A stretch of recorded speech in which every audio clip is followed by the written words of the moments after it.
cegah mungkar. Ada orang kata, ustaz, apa saya sembahyang tak mungkar, ustaz? Sebab dia sembahyang, dia tak ambil dua kategori ahli tasawuf. Pertama, dia tak sembahyang dengan khasyi'un, dia tak khusyuk.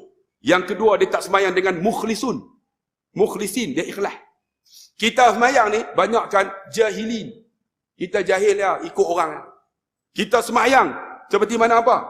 Adil, ikut adat. Orang main sembahyang. Sebab tu saya tengok ni, tegak sikit ni, 2 minit boleh no? Sebab saya sampai pukul 6.40 ya. Boleh no? Tuan-tuan memang boleh, aku tak boleh. Kita sembahyang ni, saya nak tegak ni, kalau boleh.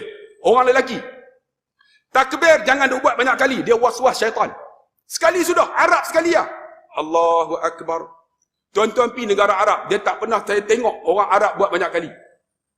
Allahu Akbar. Kita orang Melayu kita, ni semayang ni, semayang tarawih pun